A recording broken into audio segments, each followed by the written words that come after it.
민노총과 북한의 연관성에 대한 논의가 최근 뜨거운 이슈로 떠오르고 있습니다.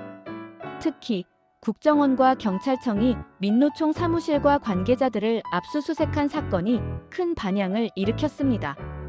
이 사건은 민노총의 강한 반발을 초래했으며 정보당국이 북한의 지령을 확보한 사실이 뒤늦게 알려지면서 더욱 논란이 커졌습니다. 이번 포스팅에서는 민노총과 북한의 관계를 심도 있게 살펴보겠습니다. 민주노총 민노총은 한국의 주요 노동조합으로 다양한 사회적 이슈에 대해 목소리를 내고 있습니다. 그러나 최근 북한과의 연관성이 제기되면서 그 신뢰성에 의문이 제기되고 있습니다.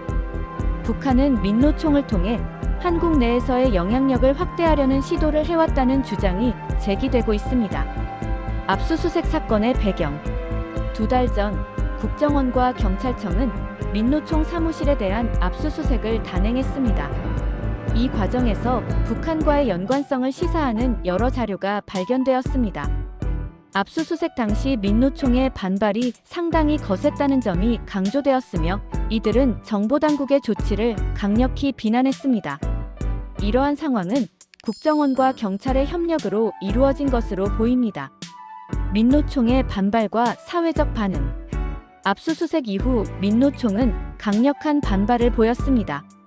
이들은 자신들의 권리가 침해당했다고 주장하며 대규모 집회를 열기도 했습니다. 이러한 반발은 민노총의 지지층과 일반 대중 사이에서 다양한 의견을 불러일으켰습니다. 일부는 민노총의 입장을 지지하는 반면 다른 일부는 북한과의 연관성을 부정할 수 없다고 주장하고 있습니다. 발견된 지령문의 내용. 압수수색 과정에서 발견된 지령문은 시민단체와의 연대를 통해 윤석열 정권 퇴진과 탄핵 분위기를 조성하라는 지시를 포함하고 있었습니다. 이 지령문은 민노총의 사무실에서 발견된 자료들과 함께 북한과의 연관성을 시사하는 내용이 포함되어 있었습니다. 이러한 지령문은 국정원의 분석에 따르면 북한의 의도가 명확히 드러나는 사례로 평가되고 있습니다. 북한으로 본 내려온 지령 같은 이런 이야기들, 또 충성 맹세문이라든지 그 다음에 그 김정은의 생일에 보내느니 맹세문이라든지 이런 것들이 다량으로 민노총 사무실에 보관돼 있었다는 것이 지금 국정원 측의 이야기입니다. 참 놀라운 일입니다. 국정원 요원들이 진짜 목숨을 걸고 들어갔다는 이야기도 있습니다. 왜냐하면 많은 경찰이 동원됐고 민노총에서 격렬하게 방해하기 때문에 그 방해를 뚫고 압수가 한다는 거는 보통 결단이 아니면 못하는 상황이었거든요. 근데 거기에 내용들이 보면 이런 내용들이 있고 더군다나 거기에 북한에서 내려온 여러 가지 증거물을 보면 퇴진이 추모다, 이게 나라냐 등등의 구호까지도 명시적으로 내려보냈다는 게 이제 국정원 측의 이야기입니다. 국정원 조직국장이 이제 이런 간첩 혐의를 받았지 않습니까? 그러면 민노총이 정말 대한민국의 노조단체라면 자체 조사라도 해야 될 거 아니겠습니까? 과연 자기네들의 어떤 제2인자가 이런 열매가 됐으면 자체 조사를 해서 과연 북한과 연계가 있는 것이 없는 것인지 그거라도 파악해야 될 거 아니겠습니까? 근데 지금까지 그 조사했다는 게 한 번도 들어보지 못했어요. 국민이 죽어간다, 퇴진이 추모다, 이게 나라냐, 이 구호가 다 100% 북한의 지령 때문에 이 구호를 썼다고는 할 수는 없어요. 다만 국정원과 경찰이 압축하는 과정에서 지령군에 이런 내용이 있었습니다.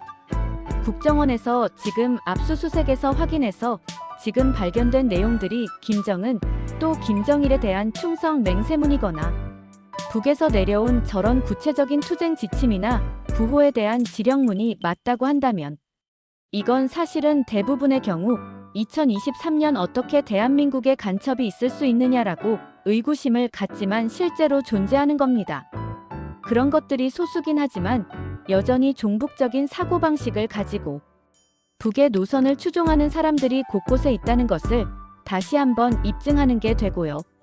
놀라운 것이 할로윈 참사, 이태원 참사 때 이렇게 주고받았다는 거 아니겠습니까?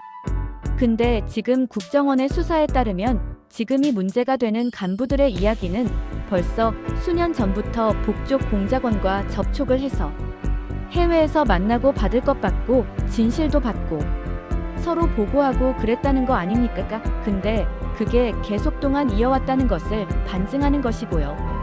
최근에 있었던 온 나라를 떠들썩하게 했던 이태원 참사까지도 북에서는, 그리고 민노총의 그 일부 간첩이면 받느니 간부들과의 사이에서는 그것조차도 북과 연계해서 직접적인 보고와 지시를 받았다는 것이 드러난 것이기 때문에 정말 놀랄만한 일이라고 생각을 합니다. 알려진 것처럼 김정일의 생일은 2월 16일입니다. 그리고 김정은 생기는 1월 8일입니다. 딱 그때입니다. 그러니까 1월 8일, 2월 16일 날.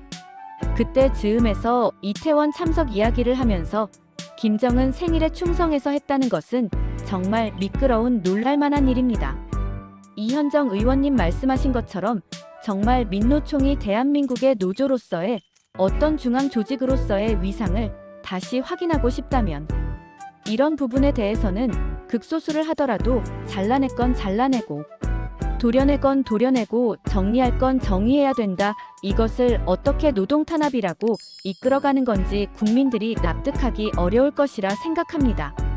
물론 이게 어느 수준까지 지령문을 누가 얼마나 받았고 이 부분은 좀 더 국정원과 경찰의 추가 수사로 알려져야 되겠죠. 밝혀져야 되는데.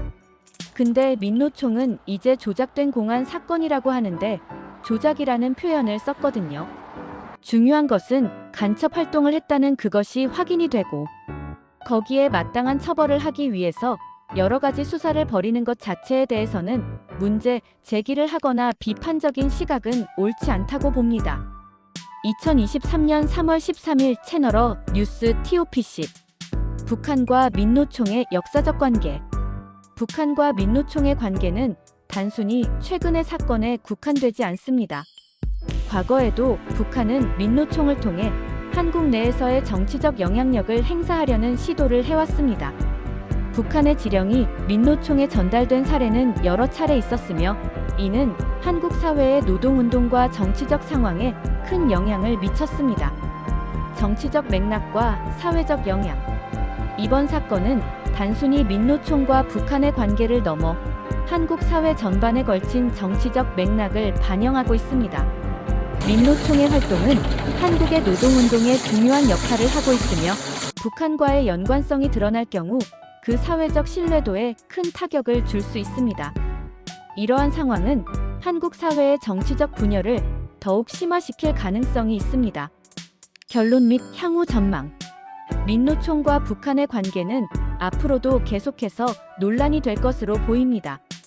정보당국의 조사 결과에 따라 민노총의 향후 활동과 한국 사회의 노동운동에 미치는 영향이 주목받고 있습니다.